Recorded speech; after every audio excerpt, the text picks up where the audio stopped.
Bienvenidos al Codman, aquí en esta edición de la entrevista del especialista. Estamos para la gente que busca ahí en redes sociales las voces de la gente que narra el MMA, que narra kickboxing o Muay Thai en el área de One Championship. Debe reconocerle. Estamos con Alfredo Bush. Es quizá la dupla de Rodrigo que más he escuchado yo en el aspecto de narración y comentarios, ¿no? En deportes de contactos, ellos trabajan juntos eh, en Claro Sports. Tienen otros registros porque son unos periodistas multidisciplinarios, pero en el área que a nosotros nos interesa, les vemos ahí en las carteleras de One Championship o les escuchamos en las carteleras de One Championship. Y bueno, antes de darle paso a Alfredo, no se olviden darle like, compartir, comentar y bueno, hacemos esto también porque ya tenemos el capítulo con Rodrigo y él fue quien nos conectó ahí con Alfredo. Alfredo, buenas tardes. Franklin, qué gusto saludarte a ti y a toda la gente que ve este podcast o video podcast, como ahora son. Pues mira, en realidad agradezco la invitación. Como te platicaba antes de que empezáramos, creo que son demasiados adjetivos buenos para mi persona y va a ser que me sonroje, pero aquí estamos con mucho gusto para platicar. Bueno, nosotros saben y se lo digo a Alfredo aquí frente a cámaras, nosotros sabemos, tenemos estos pequeños video podcasts porque nos interesa escuchar deportes de contacto, pero quizá en áreas que a gente en ocasiones no le interesa o da por sentado de que lo importante es solo lo que construye la pelea en la jaula. Pero nosotros ya tenemos programas con matchmakers, con periodistas y ahora es un gusto tratar con alguien que quizá está en otras latitudes, no físicamente, sino que en el trabajo que haces para One. También sabemos que eres periodista deportivo en fútbol, ahora en los Olímpicos que vas a estar y todo aquello. Pero quizá para reducirlo al área que nos interesa, Alfredo, ¿cómo va tu registro de MMA y de deportes de contacto? Porque sabemos que estás ahí también en One. Pues mira, para recapitularte rápido mi carrera, así, empecé haciendo fútbol hace muchos años, hace 20 años de hecho, en 2003. Trabajé en un periódico aquí en México muy famoso que solamente se dedica a hacer deportes, que se llama el diario Esto. Después del Esto me fui a Reforma. En Reforma estuve, bueno, en Esto estuve 3 años. En 2006 me fui a Reforma, ahí estuve 5 años en Reforma. Y después en 2011 me fui a Claro Sports, que todavía no existía como tal. Cuando yo llegué era Uno TV y la parte de deportes apenas estaba planeando, perdón, terminó siendo Claro Sports. Claro Sports entró al aire en 2012, pero yo había llegado en septiembre de 2011. Entonces, pues ahí es donde he estado. Y pues como te platicaba Rodrigo el día que platicó contigo, bueno, al hacer un canal de deportes, pues empezaron a buscar propiedades que transmitir, y quien se encargaba de comprar los derechos en aquella época, buen amigo José Antonio, nos dijo, oigan, ¿saben qué? Hay algunas opciones para traer MMA y son tal, tal, tal. Y entonces apareció que existía la posibilidad de tener World Series of Fighting y también la posibilidad de One Championship. Y así fue como empezamos, armamos un equipo. Originalmente, a otro compañero que tenemos, que se llama Juan Carlos Castellanos, que él está muy metido en el asunto del box, pues lo metimos a que él narrara, y entonces yo presentaba los programas o las transmisiones y comentaba un poco como el comentario de color, y Rodrigo hacía el análisis de todas las peleas. Y ya después nos quedamos Rodrigo y yo. Juan Carlos todavía está trabajando ahí con nosotros, pero ya no haciendo MMA, está haciendo otras cosas, y ya nos quedamos Rodrigo y yo. Ya tenemos un buen rato haciendo él y yo, pues las narraciones y también el programa. Tenemos ya 4 años de estar haciendo 3 rounds todos los jueves, que creo ese ha sido dentro de lo mismo que hablas acerca de que cómo hace falta espacios y demás. Pues bueno, por ejemplo, nosotros tenemos ese espacio que hablamos de One, de UFC, de Bellator, o sea, tratamos de hacer un programa de artes marciales mixtas, ¿no? Que no hay en ninguna parte. Entonces eso, pues sí, podemos ahí sí, de Rodrigo y yo jactarnos de ser los únicos en tener algo así en televisión. Y eso es verdad, se necesitan estos espacios y la verdad es como que ceñirse o reducirse a una sola empresa atrae muchos dividendos, pero en el caso de ustedes es como que hacen todo este trabajo. Y justo lo que le decía a Rodrigo es, ustedes se fueron por un lado donde quizá los que son muy, muy, muy, muy aferrados a los deportes de contacto van a observar, ¿no? Porque One es una liga importante, es una liga interesante, creo que es una de las más grandes a nivel mundial. Creo que yo, a mi parecer, creo que es más grande que Bellator, pero bueno, ahora, la cuestión es, ¿cómo haces tú y cómo recoges toda aquella información o cómo te permites tú, porque tú tienes otros también trabajos ahí de narración, locución y presentación, pero cómo haces tú para lograr comprimir todo eso y tener aún espacio en la cabeza para hablar de estos deportes? Bueno, en realidad, como lo dices, o sea, es parte de mi trabajo, ¿no? O sea, la preparación, todos los días estar leyendo, todos los días estar buscando, pues creo que eso es como si algo tiene este trabajo, es que no todo está escrito, ¿no? Entonces, todos los días tienes que aprender o la historia de alguien, o un movimiento, o una historia de la empresa, o no sé, hay mil cosas que puedes ir siempre viendo, ¿no? La actualidad que hay, o algún aniversario que se cumple, porque aparte de todo eso, yo también escribo para UFC en español, para la página de internet. Entonces, pues digamos que sí tengo que estar como un poco más clavado en de todo o sea, si me preguntas del año de las 42 funciones de UFC, te apuesto que veo completas como 35, 36. Son muy poquitas las que no veo. Y eso más, aparte todo lo que hacemos de One, ¿no? Que ahora que hizo el deal con Prime Video, pues eso nos abrió la puerta para que, uno, sobre todo, regresáramos a tener los derechos, porque el asunto con los derechos se complicaron porque, pues, One era a las 5 de la mañana, 6 de la mañana en México. Entonces, pues nadie nos ve, entonces se ve complicado. Y por el contrario, cuando tenemos el horario nocturno, pues bueno, a la gente siempre le van a gustar las peleas, sea lo que sea, ¿eh? O sea, no se fijan si es Muay Thai, si es box, si es whatever, nosotros vamos a estar ahí, en esta situación de, pues, estar trabajando y haciendo, bueno, a la gente les interesa realmente, ¿no? Por querer ver esas peleas. Entonces, pues, básicamente así es como ha transcurrido el asunto y ciertamente tengo más cosas que hacer, o sea, mi prioridad en el canal soy el jefe de reporteros y camarógrafos del canal, entonces yo me encargo de hacer la agenda del día a día, ¿no? De a dónde van a ir la gente, qué es lo que van a traer, ir planeando viajes, en fin, otra serie de situaciones igual a lo mejor un poquito más administrativas, no tanto de estar al aire, y sí mi espacio como para estar al aire justamente es 3 rounds, entonces, pues por lo mismo, ¿no? Digamos que sí le tengo un aprecio especial y le dedico el tiempo que necesita. Sí, y ahora como que muestras que la importancia de saber ser todólogo, ¿no? El comunicador tiene que hacer de todo, tiene que saber a qué entra.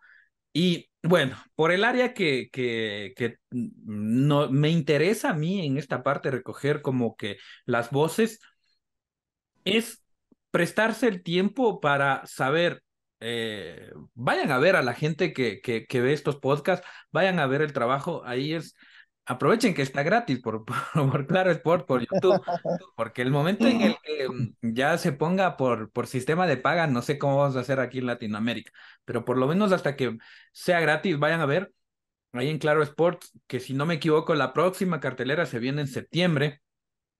28 de septiembre. Entonces, eh, vean lo importante que es saber entender la comunicación desde el lado de los deportes de contacto, porque en UFC no, no digo, no estoy reduciendo el trabajo que hace gente como Juan Ibarra, Carlos Contreras Legaspi, Cristian Tespa, sino que en el caso de Juan, y lo he visto, es que ustedes saben gimnasios, saben récords, incluso que en el Muay Thai, en el kickboxing, no hay unos récords específicos o no hay una página en la cual puedas referirte como Tapology.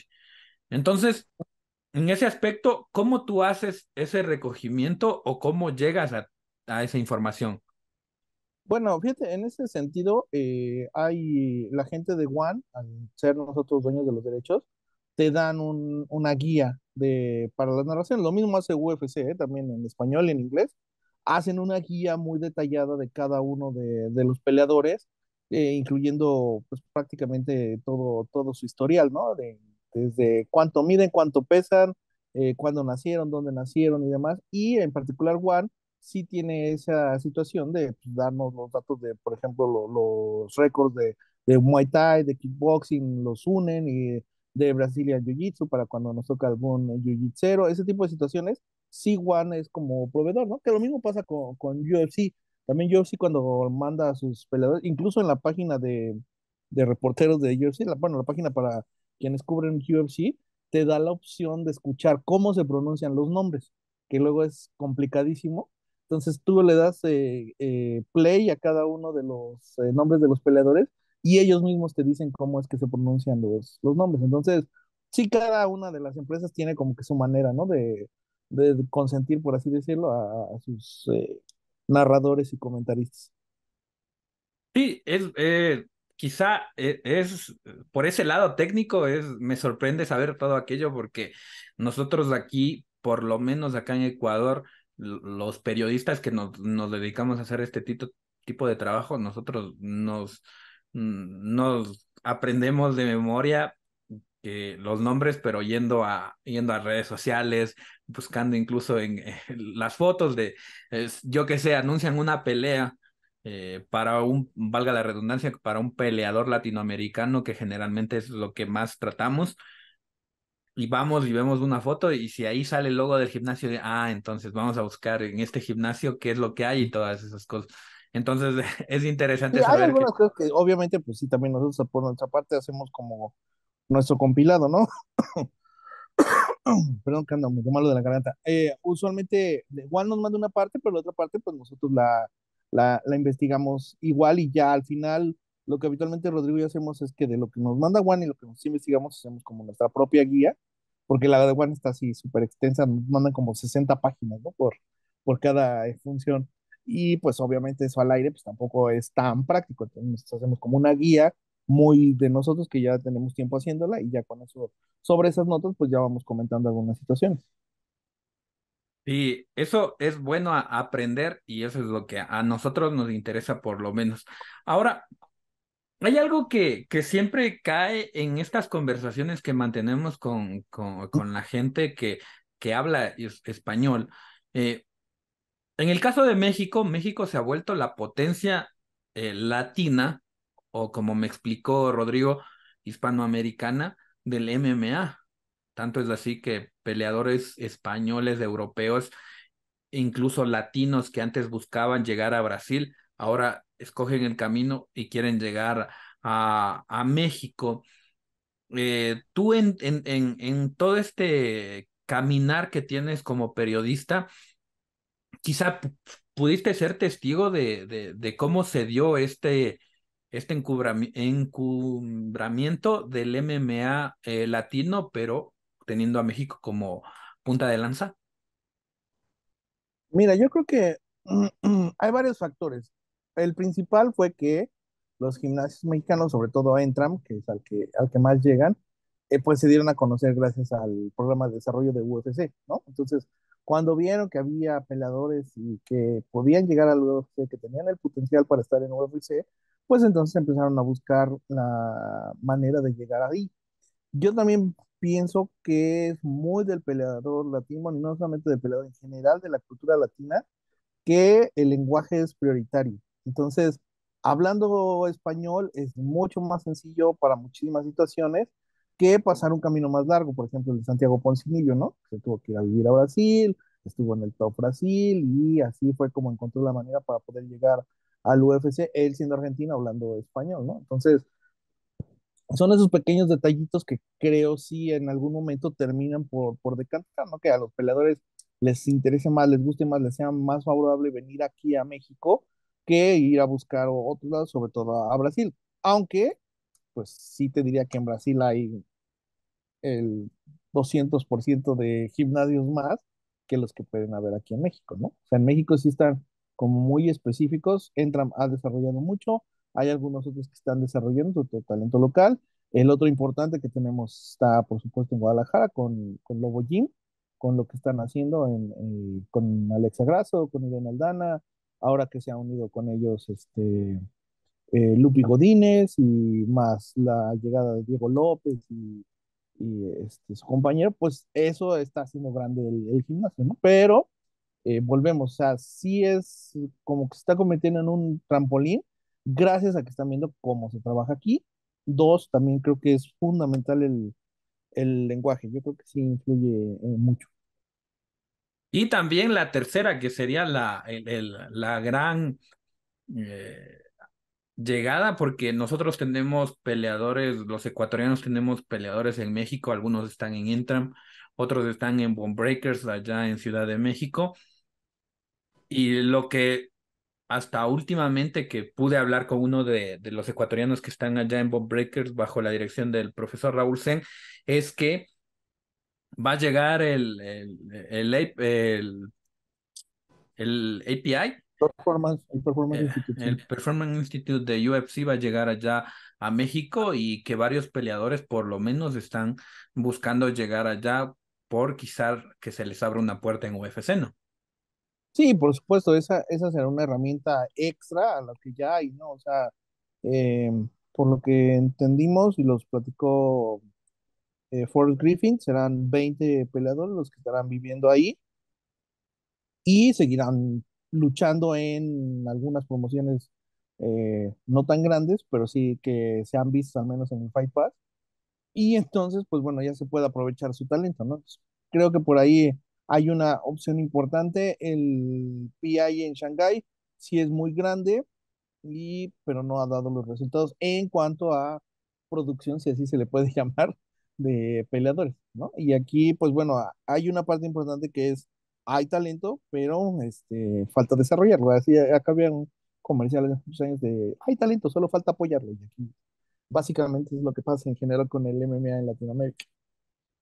Claro, y ahora por el otro lado, en lo que refiere a One Championship, quizá tú, como parte del equipo de narración o como parte del equipo que tiene contacto directo con One, yo pude hablar con Edgar Tavares, el mexicano que peleó con Rotan, bueno, sí, hablo con mi compatriota Aaron Cañarte, y ellos decían que One es muy específico para escoger su perfil de peleador. O sea, si allá en Asia generalmente manda mucho el striking y todo aquello, pero tú, por el lado del contacto que tú tienes, quizá puedes decir qué tipo de perfil de peleadores es el que tú te has dado cuenta o básicamente es el que siempre se repite ahí en las carteleras. Bueno, es que como todo, ¿no? Digamos que Juan desarrolla su propio talento porque esa es una de las cuestiones importantes con Juan. O sea, ha crecido porque ellos mismos desarrollan su talento y en las primeras peladas, ahora tienen el serial de los viernes, ¿no? Que están cada 8 días en el Lumpini Boxing Stadium teniendo funciones cada semana, cada semana, cada semana. Entonces, eso abre la puerta a que se vaya desarrollando el talento porque necesitas llenar las carteleras. Entonces, hay que poner más peleadores a pelear, valga la redundancia. Eso te da la posibilidad de que vayas detectando talento y digas, ah, mira, este sí me sirve, este también, y entonces así es como van formando su talento. Eso no es nuevo, llevan años haciéndolo. Siempre sus primeras peleas han sido de que se pelea, va a pelear uno que tiene 1-0 contra otro que tiene 0-1, o van a debutar los dos, o tienen pocas peleas, uno tiene 4 y el otro tiene 5. O sea, digamos que el matchmaking siempre ha resultado a ser una pieza fundamental desde mi perspectiva con lo que hace Juan, porque han tenido esa habilidad para desarrollar su propio talento y no quemarlo cuando sea necesario. Y a la vez también han tenido la habilidad de desarrollar talento que les puede ir dando hacia arriba o que pueden ir desarrollándose. ¿Por qué? Porque de repente llega un peleador de, no sé, traía un muy buen récord, venía una racha de 3 victorias, no había peleado en One, pero llega en One y le gana a su superestrella en 30 segundos. Entonces, ese tipo de cositas uno en el papel dice, bueno, pero pues como, ¿por qué? No sé qué. Y ya cuando los ves pelear, la verdad es que tiende a ser muy bueno en matchmaking. Entonces, sí, me parece que ha sido fundamental esa parte para One, que puedan desarrollar su talento y el que además han sabido aprovecharlo, porque entonces ahora tienen la capacidad de estar llenando carteleras cada semana para desarrollar talento y después sus números, o bueno, las Fight Nights, que son las que les interesa para hacer que crezca el negocio de este lado, pues tengan peleas bastante interesantes. Sí, y es importante porque pudimos ver por lo menos en la primera y única cartelera que de momento tiene One acá en territorio americano. Fue muy bueno el observar que reconocieron a Rotan. Hablo de la pelea que él tuvo con Edgar Tavares, cómo el público se entregó y se ve que sí tiene pegada. Por eso muchos de los analistas que había allí en Twitter decían, eh, llegó la empresa que le va a hacer peso a UFC, pero no veían el trabajo que vienen haciendo One también allá. Quizá tú ahí entrando en ese debate un poco, tú puedes decir que One le podría equiparar en potencia a UFC. Mm, Lo que pasa es que creo que son muy diferentes. O sea, UFC siempre ha querido entrar al mercado asiático. Sin embargo, el mercado asiático es como muy receloso, así como para muchas cosas de la vida cotidiana, también para las peleas son como muy recelosos. La otra es que en el mercado asiático están más acostumbrados a ver pesos pequeños, incluso hasta peso átomo pueden haber en la rama varonil. Entonces, son como, manejan como un producto un tanto distinto, ¿me explico?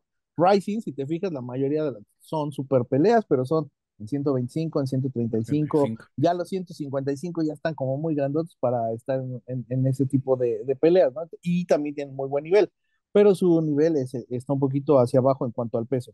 Entonces, son dos situaciones, o sea, UFC está intentando manejar el mercado asiático, acercarse a la gente, estar más metidos allá y del otro lado, One está queriendo hacer exactamente lo mismo a la inversa, ¿no? O sea, ellos manejan mucho el mercado asiático. No te diría que lo domina, porque en Singapur es reconocido que muchas de las funciones que hicieron en Singapur, pues regalaron muchos boletos para que vaya la gente porque el Singapore Indoor Stadium es una arena grande, o sea, no es cualquier arena y no la van a llenar así, y pues además, obvio, los costos de operación pues cambian totalmente, a estar en el Lumpini Boxing Stadium, que le caben 3.500 personas y lo llenas mucho más fácil, ¿no? O sea, son como que dos situaciones distintas que se tienen que tomar en cuenta.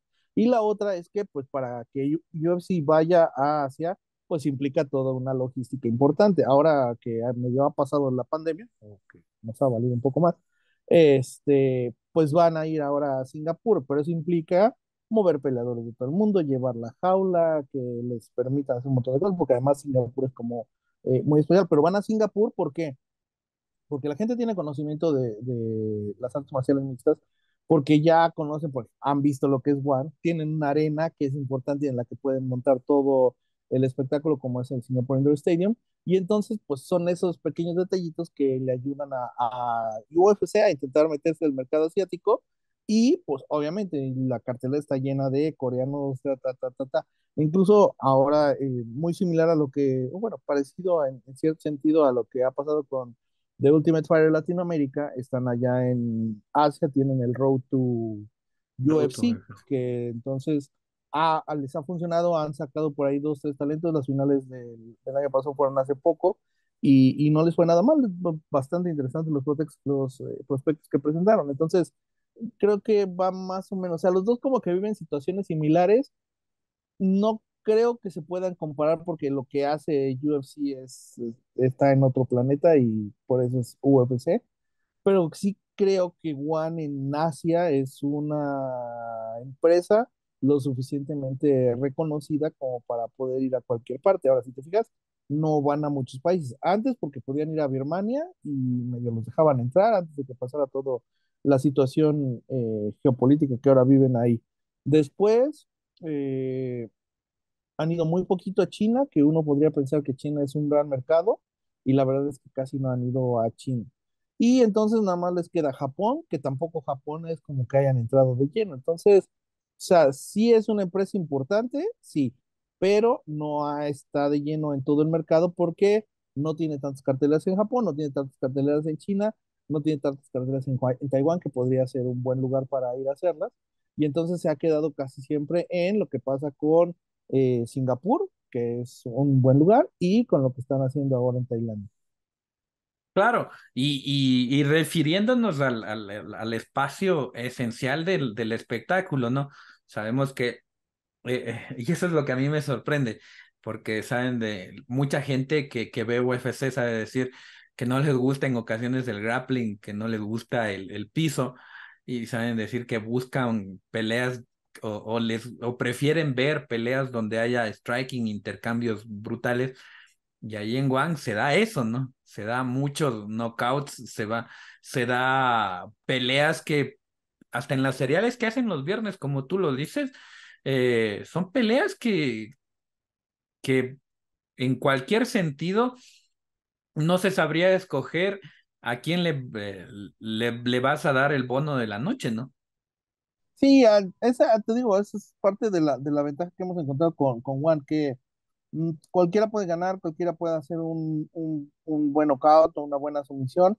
Y la otra es que, pues, tiene esta variedad justamente pensando en el mercado asiático, porque allá, pues, hay más kickboxing, hay más Muay Thai, incluso el grappling le llama mucho la atención a la gente de por allá. Y entonces, pues, bueno, justamente por eso han ido diversificando su mercado para no quedarse solamente con el MMA, porque saben que si llevan a Roxanne, si llevan a Superlex, si llevan a cualquiera que me digas de las grandes figuras del Muay Thai o del kickboxing, pues eso les va a traer aficionados y entonces los pueden acercar a las artes marciales mixtas. Se va dando esa combinación de tal manera que pues está el negocio diversificado, les da la posibilidad de tener un roster más amplio, un roster más grande, porque los del Muay Thai pueden participar en kickboxing, los de kickboxing en Muay Thai, por ahí quieren hacer algunos cruces medio extraños de que ahora de Muay Thai y de kickboxing vayan a hacer submission grappling, que la verdad es que pues, van a perderlas de todas, pero pues bueno, para ellos es novedad y serán super peleas, entonces las podrán vender como tales. Sí, o el campeón, el Grand Prix de peso abierto que dijo Chadri Sitjitong, el de peso abierto, que supuestamente íbamos a poder ver a un Rotang versus un monstruo de 205 libras o más Sí, ahí. pero imagínate a Roman Crickler participando y los mata a todos. Entonces, no, o sea, sí, ahí tienen buenas ideas. Ese es como la idea más cercana que hay a lo que era el UFC en sus inicios, pero pues ya sabemos que eso no llegó a buen puerto. Entonces, no sé qué tanto vaya a llamar la atención, ¿no? Ojalá, a ver si se hace, pues estaría muy interesante para nosotros, Pero sería una encantados de masacre. verlo y de platicarlo, pero sí está un poquito complicado. Sí, y ahora ya yéndonos, enfocándonos en la parte quizá final, nosotros siempre hacemos estas pequeñas como abrebocas para que la gente vea. En ocasiones a la gente, por más interesante que se muestre el tema, como ya lo está mostrando Alfredo Bush aquí, no soportan más de 30 minutos viendo un podcast. Sí, escuchándolo en Spotify, vamos a entrar a Spotify también para buscar y aquí en las cámaras te comprometo, Alfredo, para que nos acompañes. Ujú. Por Y supuesto. ahora, en el área de espectáculo mismo, sabemos que mucha gente se enamoró de lo que hizo Pride en sus inicios, que hacían grandes entradas, los walkouts. Rising también tiene esa modalidad. En One, solo recuerdo las entradas de Stamp Fightex y en UFC recuerdo dos, la de James Tejuna y la de Israel Adesanya cuando bailó con su equipo. De Ujú, ahí no se prestan tanto al espectáculo y sucedió este fin de semana pasado que no le querían dejar entrar a Polina Viana al UFC con ujú. la bandana de Naruto, porque a ella le gusta mucho el anime. ¿Cómo ves tú en ese lado? Y sumándole otra cosa más, en KSW Coliseum eran unas entradas y era un coliseo, tipo coliseo romano. Entonces, ¿cómo ves tú el espectáculo por ese lado? Bueno, mira, yo creo que cada uno tiene sus adecuaciones, ¿no? UFC últimamente ha tomado como un poquito más de recelo en muchos sentidos porque pues tienen el deal de la ropa y demás, entonces sí quieren ellos como que pues destaque la ropa, aunque no les toque tanta lana a los peleadores, pues quieren mantener como que una línea, ¿no? Sobre lo que tienen que mostrar. One me parece que sí le ha metido más en cuanto a la producción, solamente que ahora como están en el Lumpini Boxing Stadium, ahí no pueden poner toda la escenografía que habitualmente ponen. Pero cuando están en Singapur, ahora que estuvieron en los Estados Unidos, el próximo año seguramente van a regresar a Estados Unidos, no sé si 2 o 3 veces van a estar ahí haciendo carteleras de One. También ahí sí se aplican en poner la producción y creo que sí, todas han salido interesantes. Últimamente cambiaron, pero cuando nosotros empezamos, se me olvida el nombre del nene, cómo se apellida, pero quien hacía las entradas de Pride trabajó para One Championship un buen rato cuando empezaban las transmisiones hace como 6 7 años. Ahí trabajaba y ella era los que los presentaban. Entonces, ahora lo hace Dominic Blau, que presenta cada uno de los peleadores, pero sí, cuando tienen chance, sí me parece que es muy espectacular el opening que hace One, que además ningún otro lo hace, porque presentan a todos los que van a estar en la cartelera y todavía tienen como un cara a cara último ya con previo a que empiecen a calentar, ¿no? Entonces, ese a mí sí me gusta, es bastante interesante, bastante divertido. Y por lo demás, pues igual, te digo, o sea, depende cada uno como que se va adecuando, pero sí, pues es importante el espectáculo, ¿no? Las canciones con las que salen, cómo salen y demás, pues es importante para tanto para los peleadores como para la gente. Sí, y ahora sí, yéndonos a la parte final. Primero agradecerle a Alfredo Bush por tomarse el tiempo. Ya la gente que escucha todo el capítulo va a decir por qué tomarse el tiempo. Es jefe de reporteros, trabaja en Claro Sports, trabaja también haciendo, si no me equivoco, haciendo Indiscutido con Rodrigo del Campo cuando hacen las transmisiones ahí. Cubren eventos, encima más narran One. Entonces, sí es un tiempo muy reducido el que tiene. Eh, Agradecerte por eso y pedirte, primero, cuando nosotros tenemos un peleador, siempre le decimos al peleador, ¿qué consejo le puedes dar a un peleador que está iniciando? Pero en tu caso, eres un comunicador, a nosotros, los periodistas que hacemos de esto de oídas o que vamos aprendiendo en el camino, ¿cuál sería tu consejo? Ah, pues, ¿qué te puedo decir? Es que no sé si yo sea quien para dar esos consejos, pero ahí te va. Eh, Cuando yo estudié la carrera, porque yo estudié comunicación, o ciencias de la comunicación, no había una especialidad de deportes. Entonces, creo que sí, con el tiempo se ha ido profesionalizando esa parte y yo lo que les diría es que pues se tienen que poner a leer mucho, mucho, mucho, mucho, mucho, porque ahora, o sea, yo entiendo que es la generación como de ver todo en el celular, pero también en el celular se vale leer. Entonces, creo que es fundamental la preparación que tengas en todos los aspectos, tanto para el lenguaje como para la manera en que se llama cada una de las cosas, cómo se llaman los peleadores, cómo trabajan. O sea, sí, creo que todo gira mucho, todo está en torno a la preparación que haya. O sea, sí, sí te tienes que preparar bien, tienes que estar bien metido, tienes que estar cerca, vivir el deporte como si fuera tuyo, porque al final de cuentas pues, es como una fuente más, o sea, para los que realmente se dedican a esto, pues tienes que considerarlo como eso, como una fuente más en la que hay que buscar entrevistas, hay que buscar el acercamiento, hay que buscar la nota o tú solito inventarte las notas, literal, así de,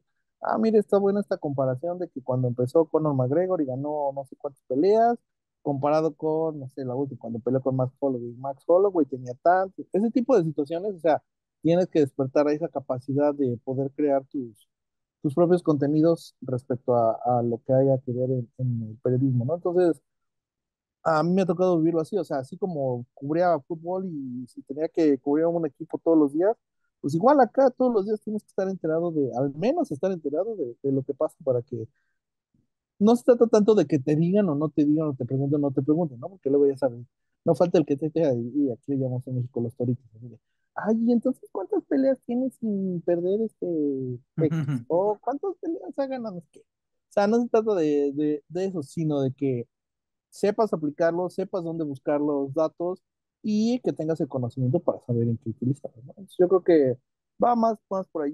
Yo creo que sí, uno tiene que comprometerse mucho con su preparación, con el tiempo que le dedicas a estar metido en esto. O sea, te digo, mm, súmale que Al año hacemos 12 carteleras narrándolas, todas las peleas, que son 10 peleas por cartelera, son como 120 peleas que tenemos chance de narrar. Que si lo ves también desde otra perspectiva, pues son bien poquitas peleas, ¿no? O sea, es como que depende cómo quieras verlo, el vaso medio lleno o el vaso medio vacío. Sí puede ser una cartelera bien pesada porque son 6 horas de que estás ahí metido o 5 horas que estás metido en la cabina, pero ya después si sacas cuentas, pues al final del año solamente tuviste 120 oportunidades de poder platicar con la gente al respecto. Entonces, igual con lo de UFC, o sea, son 42 carteleras. Cada cartelera tiene entre 12, 14, por ahí algunas que son de 11 o de 10. Si sacas la cuenta al final, pues solamente fueron 42 sábados que tuviste chance de ver UFC. Entonces, sí tienes que estar comprometido, sí tienes que ver mucho y sí tienes que prepararte mucho. Listo, entonces, eso para la gente. Gracias otra vez, le repetimos, gracias Alfredo Bush por tomarte el Al contrario, tiempo. gracias, Gracias Martín. por por dejarnos aprender en este tiempo y no se olviden a la gente. Vamos a dejar las páginas, las redes sociales de Alfredo y nos vamos a otro capítulo en una próxima ocasión y no se olviden darle like y compartir. Gracias, Alfredo. Hasta la próxima, que estén muy bien.